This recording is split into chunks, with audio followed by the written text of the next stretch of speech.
Bienvenue chez Obscurlist pour des podcasts de jeux de rôle dans des univers sombres. Précédemment, dans Dance in the Blood, Hélène et Rosa découvrent une photo étrange dans un hôtel de Keswick. Une photo sur laquelle elles apparaissent enfants. Nous reprenons alors que Rosa est en train de faire un terrible cauchemar dans lequel elle poignarde un homme. Bonne écoute de Dance in the Blood, épisode 2. Tu te réveilles. Je crie. J'ai le cœur qui palpite et je suis en sueur.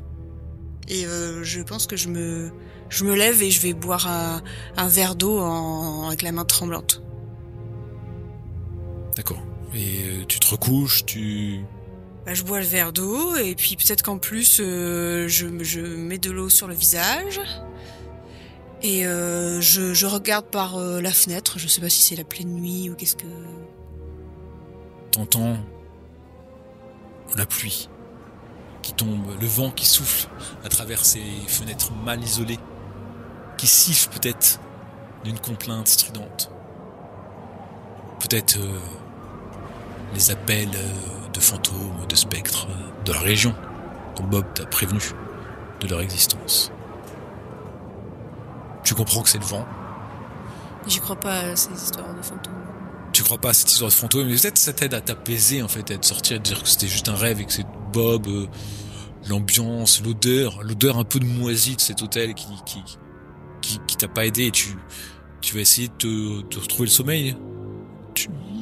Peut-être pas. Est-ce que je sais à peu près quelle heure il est ? Ah, tu es en plein milieu de la nuit. Si tu dois conduire demain... ouais, mais j'essaye de...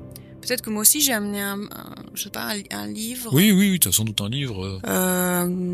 Et puis j'entreprends de lire quelques pages pour me changer un peu les idées avant de me rendormir. D'accord. Parce que ça va être difficile. Et en fait, ça t'aide, et puis la fatigue de la route pour venir déjà depuis Gloucester a fait que tu finis par te rendormir.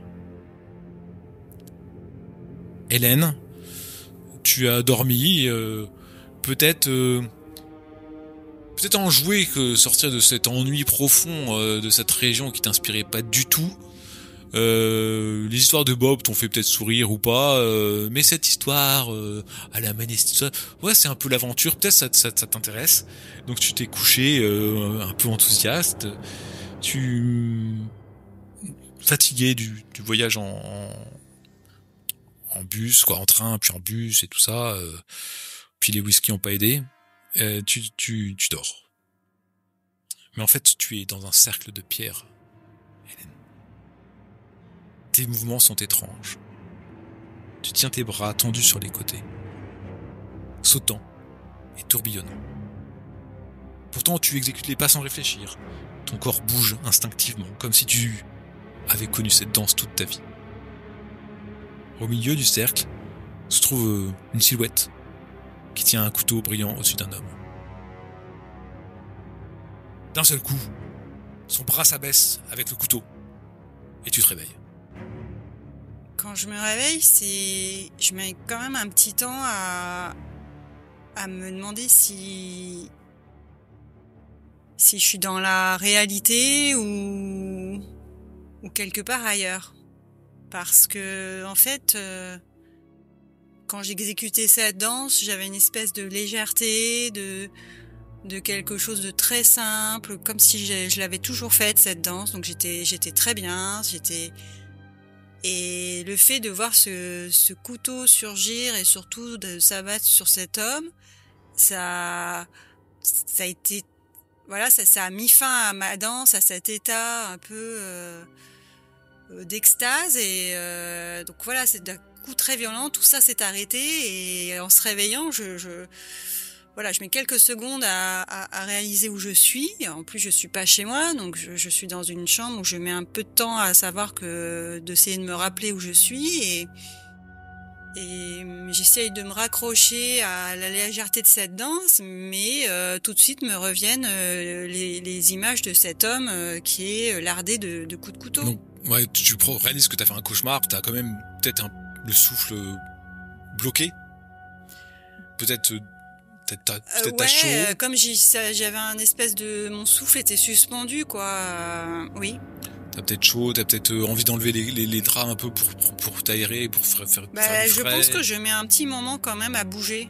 Parce que déjà, le temps comme je suis dans l'obscurité, déjà, essayer je regarde autour de moi et j'essaye de me dire, mais c'est quoi cet environnement? Et peut-être que au bout d'un moment, quand j'ai repris mes esprits, je pense que je saute de mon lit et je vais ouvrir la fenêtre, en fait, pour prendre une grande bouffée d'air. Donc dehors, il y a le vent qui rentre, la pluie qui tombe, et ça te remet dans le moment présent, en fait. Ça finit de me réveiller, mais en même temps, alors j'ai froid parce qu'il y a cet air, mais en même temps j'ai l'impression que j'ai froid parce qu'il y a toujours un peu ce fond de terreur qui est lié à cette vision. Ça met du temps à redescendre. Ouais. Au bout d'un moment, tu finis quand même, parce que t'as froid physiquement, à fermer la fenêtre et peut-être c'est te recoucher. Bah oui, puisque j'ai froid, donc je vais me blottir sous les couvertures. Mais le problème, c'est que dès que je ferme les yeux, peut-être cette vision. Alors peut-être que pour t'apaiser, tu vas te dire que tu essayes d'en tirer quelque chose. Peut-être tu vas pouvoir en faire une toile ou quelque chose comme ça, puisque d'habitude tu peins un peu des paysages cauchemardesques et peut-être que c'est un cauchemar beaucoup plus violent que d'habitude, mais peut-être que ça peut être une source de matière en fait pour toi. Ouais, ou alors peut-être que justement, je me dis que peut-être que le poser tout de suite sur le papier, même ne serait-ce qu'en faire une esquisse, me permettra peut-être d'exorciser. Ok, donc tu fais une petite esquisse peut-être sur un carnet. Peut-être que je me couche, mais que finalement, comme je vois que cette vision est toujours là, je me relève, je prends mon carnet à dessin, mon fusain et très habilement, je mets sur le papier cette vision, je referme le carnet en me disant c'est bon, maintenant elle est là, elle est plus dans ma tête et je vais me recoucher. Ok. Et vous finissez par vous rendormir. Le matin, vous vous réveillez, vous savez que vous avez passé une mauvaise nuit, mais vous avez des projets pour la journée, donc vous vous apprêtez, vous vous préparez, vous faites vos ablutions, et vous descendez comme prévu dans le hall de l'hôtel. Vous vous y rencontrez, toutes les deux. Bonjour Rosa, comment ça va? Vous avez bien dormi? Pas tellement. Ah, vous aussi? J'ai fait un cauchemar horrible. Ah, et c'est bizarre parce que moi aussi. Alors, je ne sais pas si c'est ce que Bob nous a raconté, mais puis alors c'était effrayant. Alors, j'arrive et que j'étais en train de danser et d'un seul coup, alors je suis désolée, ça va peut-être vous choquer, mais j'ai vu quelqu'un en train de tuer un homme à coups de couteau. Alors, je peux vous dire que ça m'a réveillée direct. Alors vous voyez, je suis désolée, c'est pas le genre de choses qu'on a envie d'entendre peut-être le matin en se réveillant, mais là... Et vous? Eh bien, quasiment la même chose. C'était horrible, histoire de meurtre d'un homme, sauf que c'est moi qui le faisais, donc c'est absolument abominable. Je ne sais pas si ça pourrait vous inspirer pour vos toiles, hein, vous qui, je crois, peignez des toiles spéciales, non, c'est ça Ah bah c'est vrai que c'est fou, j'avais complètement oublié ça. Maintenant que vous me le dites, attendez, parce que j'avoue que quand je me suis réveillée, j'ai senti vraiment le besoin de dessiner ce que j'avais vu, mais attendez. Vous m'attendez, je vais aller chercher mon carnet à dessin, je crois que je l'ai laissé dans ma chambre. Donc là, je remonte vite fait dans ma chambre, je prends mon carnet, puis quand même, avant de redescendre, je l'ouvre. Dessus, t'as stylisé rapidement un cercle de pierre dressé, des silhouettes qui dansent, et puis une silhouette au centre. Et volontairement, au centre, elle a le bras en l'air, mais ça reste flou, c'est tamponné, c'est pas net. C'est pas net. Mais en fait, ce qui est terrible, c'est que finalement, quand je regarde ce dessin, avant de redescendre, effectivement, c'est pas net, mais en même temps, la scène, je la retrouve toute nette et je ressens un petit peu encore de la terreur de la nuit et bon. Et je suis un peu partagée parce que je me dis, est-ce que je le montre quand même à Rosa? Est-ce que ça va pas la traumatiser elle aussi? Et puis je me dis, bon, bah tant pis, de toute façon, je lui dis que je redescendais avec le dessin, donc j'y vais. Donc je fais mon carnet à dessin et je redescends. Ok, donc Rosa t'attendait. Et écoutez, j'ai retrouvé mon carnet. Alors Après, vous me dites si vous voulez vraiment le voir, parce que finalement, en le regardant à nouveau ce matin, je me dis qu'il est un petit peu effrayant, mais bon, je vous laisse le choix. Oh, écoutez, ça ne me gêne pas tant que ça. Mon cauchemar l'était tout autant. On s'est raconté l'une et l'autre nos cauchemars, donc je suis curieuse de voir s'il y a des coïncidences, un peu comme il y a des coïncidences pour la photographie. Tu découvres alors, peut-être avec angoisse, un cercle de pierres dressées. Alors c'est pas forcément exactement le même que le tien, mais ça y ressemble. Des silhouettes qui dansent les bras écartés le long de leur corps. Et une personne qui a son bras en l'air, mais c'est flou, c'est pas net, ce qu'il y a, on sait pas si elle tient quelque chose ou pas. Et ça colle totalement avec ton cauchemar. Mais en fait, j'ai pas envie de de m'épancher là-dessus. En fait, ça commence à, je suis une femme plutôt d'action, là ça commence à faire beaucoup. Je dis écoutez, il y a des similitudes entre nos cauchemars, mais bon, je vous propose de nous préparer, de prendre la route, le plus tôt sera le mieux. Nous pouvons étudier la carte pour déterminer le meilleur itinéraire. Et peut-être vous prenez un petit déjeuner quand même. Oui, mais en fait, j'essaie de changer de sujet, en fait. Ouais, assez rapidement, donc il y a un buffet, vous savez, vous allez pouvoir vous servir en céréales, en porridge, vous pouvez commander éventuellement des saucisses, des œufs, du bacon. Ouais, je commande rien parce que le barman a l'air d'être un acteur. Et donc vous avez de quoi manger et vous entendez un serveur qui débarrasse, qui met des assiettes, etc. Et aussi flotter, danser comme ça là, et il danse tout seul. C'est le même qu'hier soir? C'est celui qui t'avait proposé un café en fait.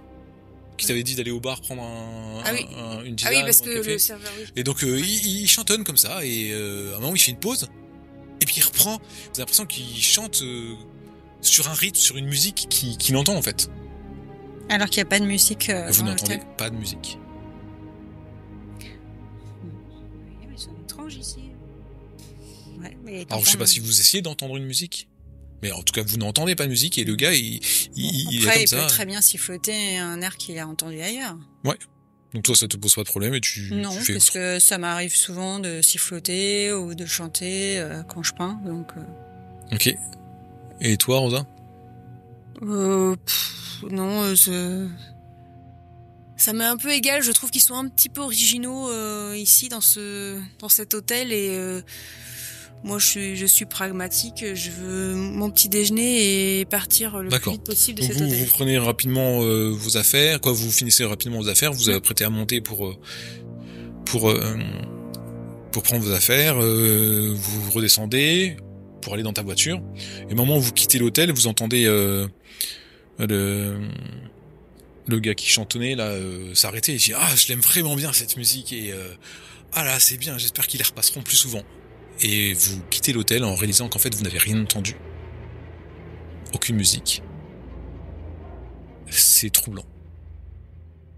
Vous vous dirigez vers ta voiture, Rosa. Eh ben on met les valises Ok. dans le coffre. Et je propose à Hélène de se mettre à côté de moi, devant. Je vais conduire. Et vous on regarde un peu la carte quand même. Moi j'arrive, j'ai quand même réussi à obtenir un panier pique-nique pour la journée.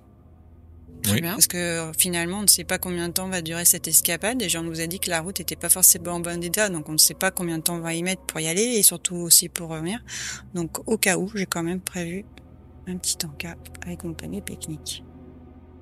Très bien. Mon matériel à dessin, on ne sait jamais. Tu prends la route, il y a des ornières et tout ça, donc tu roules assez prudemment.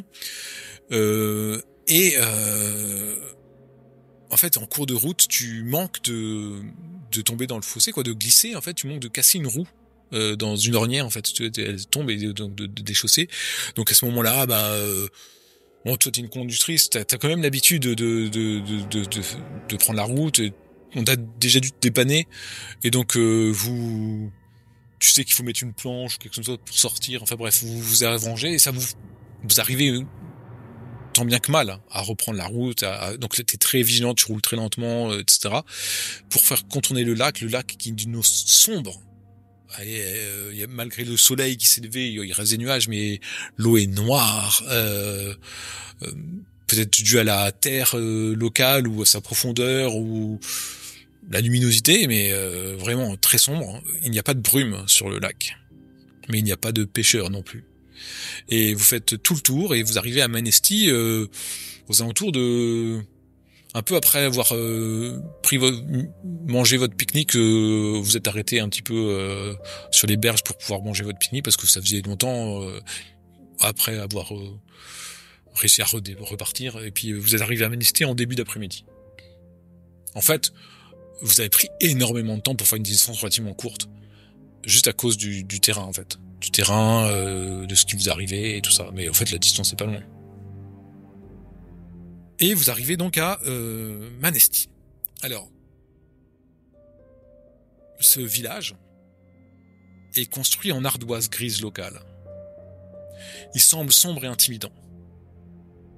Les bâtiments en pierre semblent quelque peu déplacés, encerclés par une campagne accidentée qui les entoure.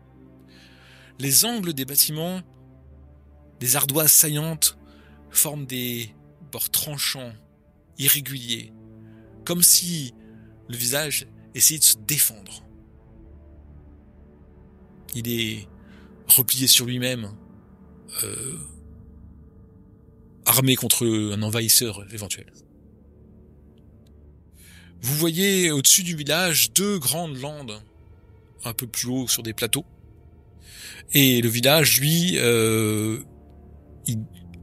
quand on descend des landes, on arrive vers le village qui lui-même amène aux eaux du lac.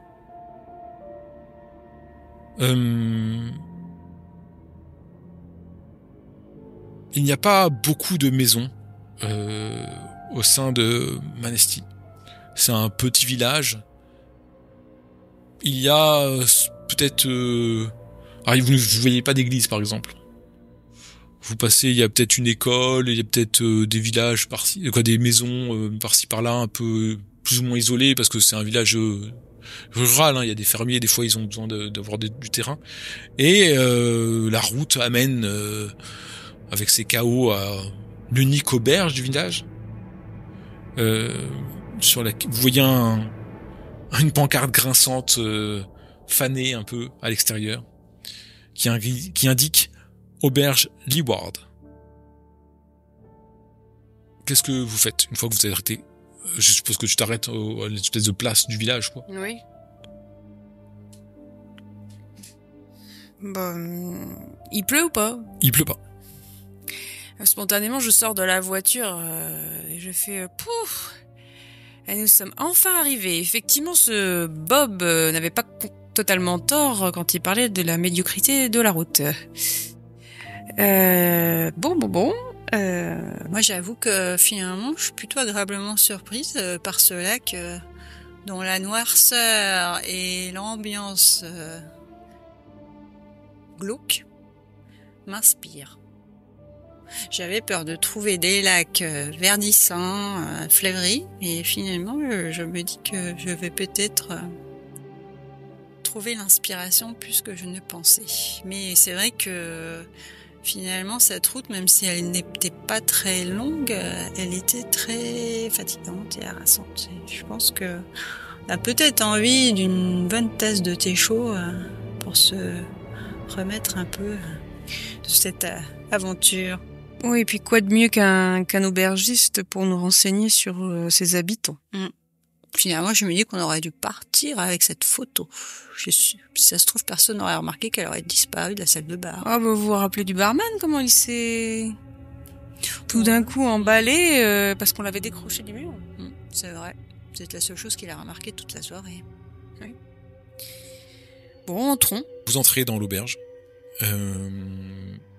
Donc c'est une auberge et pas un bar, c'est-à-dire qu'il y a des chambres qui sont à l'étage.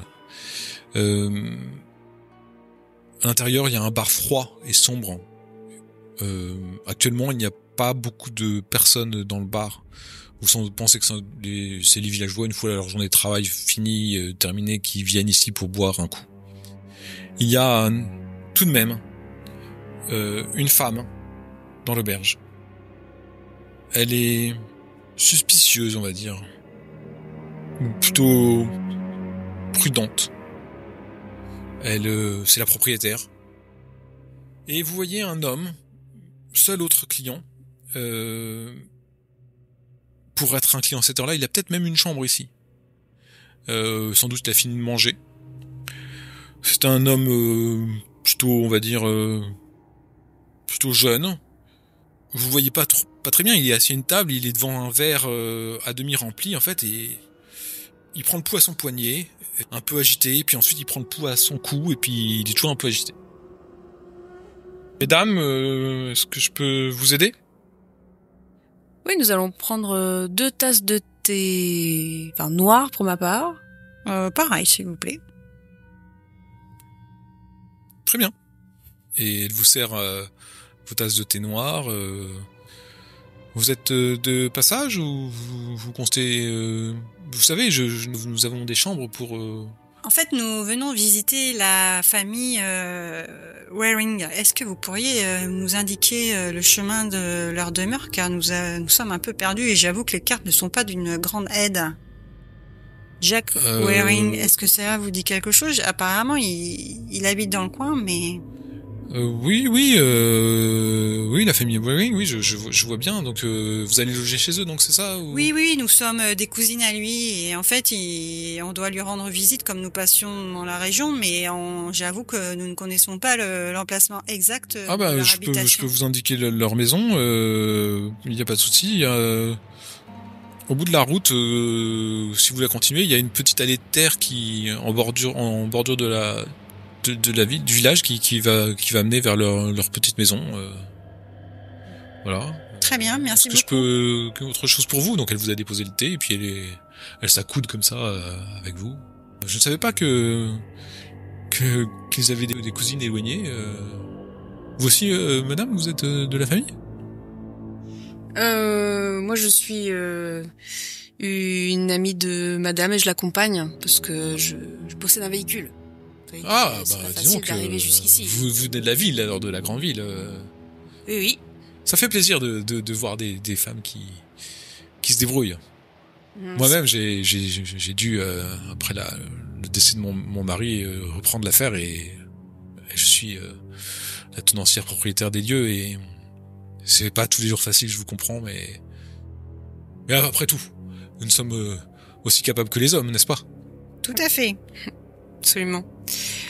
Il va bien votre client là-bas parce que je vois un petit peu angoissé. Il est très très discret, très gentil, il est arrivé hier. Mais c'est vrai qu'il a l'air un peu agité. Vous croyez que je devrais aller le voir ou... Il ne cesse de prendre son pouls là, visiblement. Un coup au poignet, un coup au niveau du cou. Bon. Vous avez un médecin ? Non. Il y a un hôpital non loin de Keswick, mais il y a pas de médecin au village. C'est loin parce que déjà nous avons mis beaucoup de temps pour venir jusqu'ici. Monsieur, vous allez bien ? Elle l'interpelle et l'homme est là. Vous voulez un verre d'eau peut-être ? Il lève les yeux, il est un peu affolé. Oui, je veux bien. Et elle lui amène un verre d'eau et puis elle revient voir. Effectivement, il a pas l'air très bien. Est-ce que vous le regardez, l'homme ? Oui. On le regarde, mais je me dis qu'il faut peut-être pas qu'on le fixe trop parce que deux femmes. Donc toi, tu le regardes un peu Je regarde en biais et en même temps, moi qui parfois a eu à traverser et à voir la folie chez les autres, ça m'interpelle en fait. Moi, je suis inquiet pour cet homme et puis je trouve qu'il y a beaucoup de choses étranges qui se passent. Donc, j'aimerais savoir. Ça m'intéresse. Je suis curieuse de savoir le mal dont il souffre et puis ça me traverse l'esprit les cauchemars communs que nous avons fait avec Hélène et je me dis mais est-ce que lui aussi il est étranger à la ville et il a des cauchemars. Enfin voilà, ça m'intrigue. Donc, je pense que moi je me cache pas, en fait, je regarde ce qui se passe. En plus, j'ai alerté l'aubergiste. Tu le regardes, tu te poses toutes ces questions, en fait. En remontant, tu te dis les cauchemars, les étrangers, tu repenses au village qui est un peu défensif, et tu repenses à la photo que t'as vue. T'as l'impression que le jeune homme qui est là, ce serait le petit garçon de la photo. Moi, je fixe encore plus. Du coup, je regarde bien ce qui se passe en fait. Est-ce qu'il va il rester? Est-ce qu'il l'aubergiste va pas le voir? Il est vraiment. Tu aperçois qu'il boit. Il prend son pouls une dernière fois et il s'effondre. En fait, il se met à pleurer dans ses mains. Je bois un peu mon thé. Je vais pas. J'attends un peu ça se passe un peu, quoi. Je vais pas sauter dessus. J'interpelle quand même Hélène. Je lui dis, mais vous trouvez pas que l'homme qui a l'air très angoissé là, il a un air avec le petit garçon qui était le troisième enfant de la fratrie là? Ben, peut-être, mais ce que je trouverais étrange, c'est qu'on a demandé à l'aubergiste si elle connaissait la famille Waring et elle nous a dit oui. Et si c'était vraiment le petit garçon qu'on a vu sur la photo, il aurait dû donner son nom à l'accueil de l'auberge et ça leur aurait peut-être dû faire titre, mais... Alors l'aubergiste, elle revient, elle dit effectivement, elle a pas entendu ce que t'as dit. Hein. Effectivement, il a pas l'air d'aller bien. Ça m'embête, c'est mon seul client. Déjà que j'ai pas beaucoup de visiteurs, pas beaucoup. Bah, j'ai bien compris, mais si vous voulez, voilà, si vous avez besoin, j'ai des chambres. Hein, vous vous sentez un peu commerçante en fait. Ouais. Si vous avez besoin, je peux. Voilà, moi, je me ferai un plaisir. Voilà, vous êtes en sécurité ici. Bah, je vous avoue que normalement on a déjà un hébergement à Kenswick, mais dites-moi, ce client, c'est la première fois qu'il vient chez vous? Oui, je vous ai dit, il est arrivé hier. Et il a pris une chambre qui vient. Ah, je crois, j'ai jamais vu d'ici. Vous savez, on est un petit village. Et vous savez pourquoi il vient ici? Bah, je sais pas du tout. Il a de la famille? Je suppose qu'il est de passage. Quoique il a pas pris, il a pas dit combien de nuits il réservait, donc. Et il vous a laissé son nom? Alors elle regarde, Monsieur Lampard, Geoffrey Lampard. Oh, si vous avez pas besoin de moi, que je continue à faire mes. Enfin, vous n'hésitez pas. Hein, et puis elle va faire sa vaisselle, vous pensez? Je sais pas ce que vous en pensez, Rosa, mais moi je suis partagée entre essayer d'avoir peut-être des réponses à toutes nos questions assez rapidement et d'aller voir ce qui se passe au bout de la rue, la route que nous a indiqué cet aubergiste pour une fois pour toutes rencontrer ce monsieur Waring et essayer de tirer au clair ce qu'on a cru voir sur cette photo. Et en même temps, je trouve que c'est de plus en plus bizarre ici, que ce soit les gens ou l'environnement. Et qu'en pensez-vous? Vous avez envie d'aller jusqu'au bout ou on pousse jusqu'au bout de ce chemin pour en avoir le cœur net? Ce serait dommage de renoncer si près du but, mais où est-ce qu'on va voir ce Geoffrey? Moi, je vais quand même aller voir ce monsieur pour voir si on peut pas l'aider d'une manière ou d'une autre et voir aussi ce qu'il en dit, qu'est-ce qu'il l'amène ici, parce que ça fait une coïncidence avec nous. On verra bien s'il est loquace ou pas, et puis... Vous pensez que c'est judicieux qu'on aille le voir toutes les deux ou... Je peux y aller toute seule si ça vous dérange. Moi, c'est pas que ça me dérange, mais je me dis que peut-être que s'il voit deux femmes l'approcher, vu dans quel état il est, ça peut encore plus le perturber. Mais... Moi, j'ai l'habitude de d'être dans un monde d'hommes, alors via mon métier, donc si vous voulez... Donc tu vas voir l'homme et toi tu restes plutôt à finir ton thé. Bah, j'aurais pu y aller aussi parce que comme j'ai l'habitude d'aller dans les quartiers pauvres de Londres, c'est pas j'ai aussi vu des choses un peu difficiles, mais là je sais pas, entre le cauchemar que j'ai fait la nuit dernière, la route, je sais plus trop, je suis un peu... Qu'est-ce que tu fais quand t'es au bar? Bah à ce moment-là, je finis tranquillement ma tasse de thé et peut-être que je vais laisser Rosa. Rosa, tu t'approches de l'homme qui a fini de pleurer en fait, qui regarde dans le vague, qui dodeline de la tête en fait et. Monsieur, excusez-moi de vous déranger. Alors il lève la tête vers toi, il a les yeux complètement embués, rouges. L'air hagard, oui. Vous n'avez pas l'air d'aller très bien. Est-ce que je peux faire quelque chose pour vous? Je comprends pas. Je respire moins bien. J'arrive pas à me trouver mon pouls. Ah bon, et j'essaye en fait avec 2 doigts plutôt. T'essaies de prendre son pouls, donc tu sais exactement où appuyer en fait au niveau des artères. Hein, et d'abord tu commences peut-être par la main, par le poignet. Par le poignet, oui. Effectivement, tu trouves pas son pouls, tu n'arrives pas. Et tu dis que peut-être qu'elles sont vraiment fines et vraiment voilà, il a peut-être des poignets. Donc tu le prends au niveau de la carotide. Donc là, c'est flagrant quoi. Tu sais prendre le pouls de quelqu'un. Et tu n'arrives pas à trouver son pouls. Pour toi, cet homme ne peut pas être vivant. L'homme te dit je me sens pas, je vais mourir. Sûrement une crise d'angoisse. Rassurez-vous, tout va bien. Qu'est-ce qui vous amène ici? Parce que on ne vient pas à Manesti par hasard, hein, vu l'état des routes. Je vais pas mourir. Non, regardez, je vous vois, vous me voyez. Je sais pas, je suis venu parce que j'en avais envie. Je sais plus. Excusez-moi, mais envie de venir à Manesti. Je sentais que je devais venir ici. Je sais plus. Je sais pas. Enfin, ça va pas. Là, depuis quelques jours, là, je sens bien que je vais pas bien. Avez-vous fait des cauchemars? Non, non, je sais pas. Je me suis dit que j'avais des jours pour voyager. Je me suis dit, tiens, je pourrais visiter la région et je suis venu par là. Je suis venu à ce petit village. Je trouvais le lac était beau. Je me suis resté là. Puis là, vous sentez mon pouls, vous? Mais j'ai refait, je remens, en fait, je mens de nouveau, quoi. Bien sûr, plutôt faible, mais il y a un pouls. Je suis malade, c'est ça, je suis malade. Ah, avez-vous d'autres symptômes? C'est une crise d'angoisse, je pense, hein, il faut... Non, je me sens pas vivant. Tu réalises maintenant que t'es proche de lui qu'il ressemble beaucoup à l'enfant sur la photo. Mais il ressemble beaucoup à l'homme de ton cauchemar. Toi, tu es au comptoir, en train de finir ton thé, et tu vois la tenancière qui sort et qui ça vous gêne pas si je mets un peu de musique pendant que je fais la vaisselle?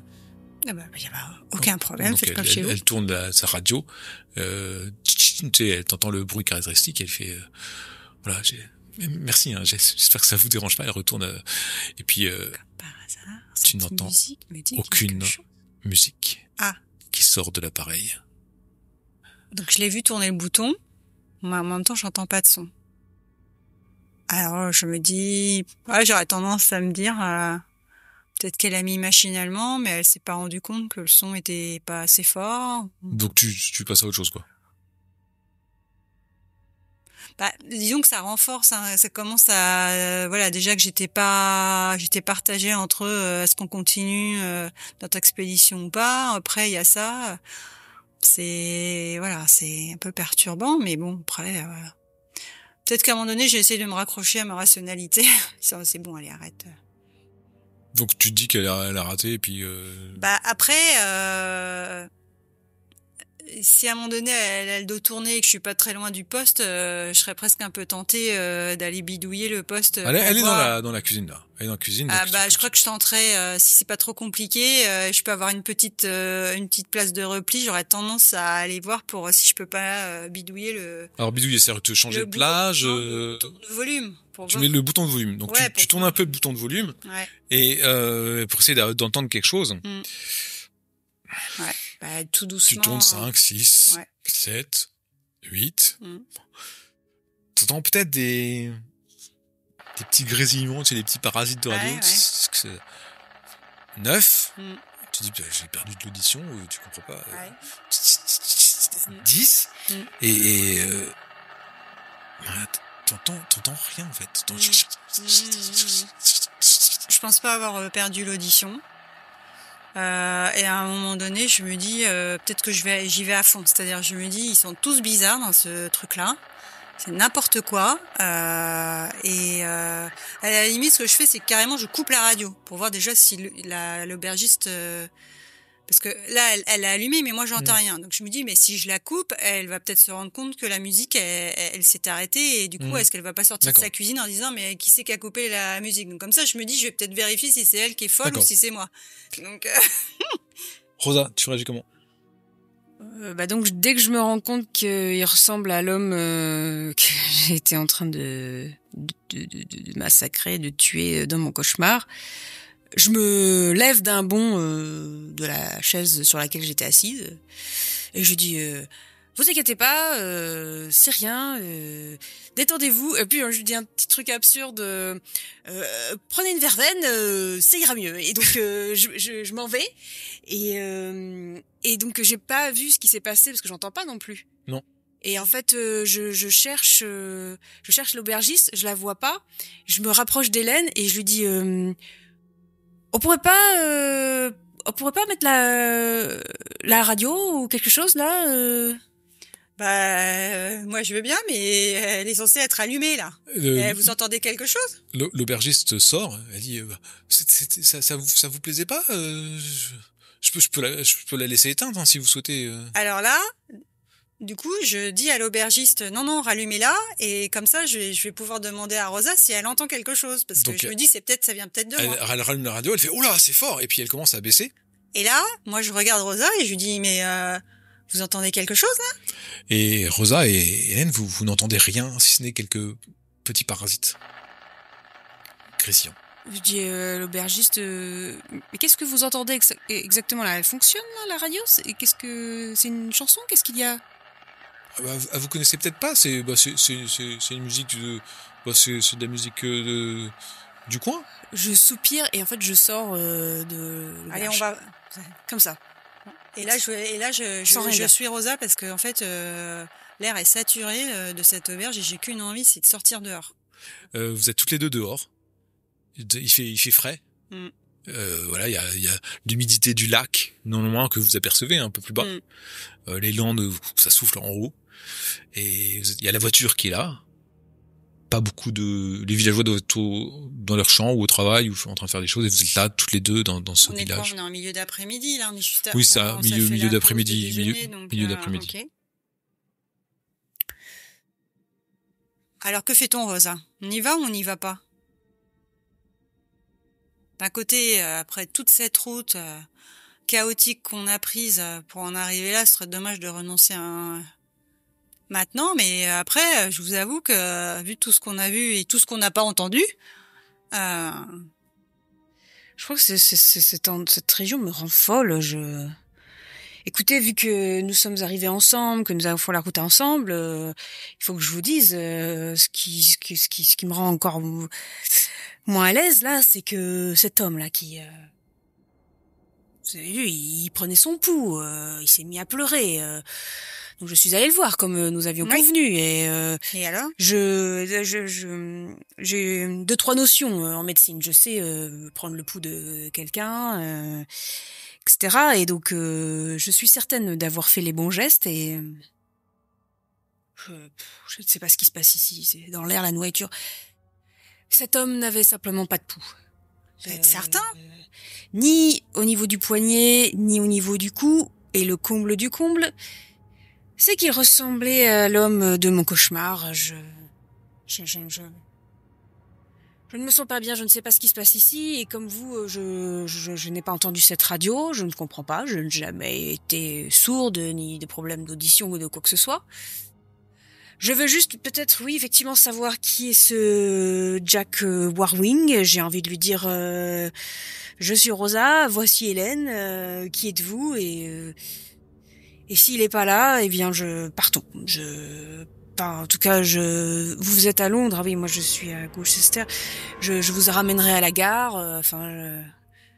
J'ai pas envie de rester très longtemps ici. En plus, je ne ferai aucune affaire, donc je perds mon temps. Je suis plutôt d'accord avec vous, Rosa. Allons quand même jusqu'au bout de cette route pour en avoir le cœur net. Et puis si ça ne donne rien, on rentre. Et quand je dis on rentre, c'est chez nous. Et ainsi se termine Don't See the Blood, épisode 2.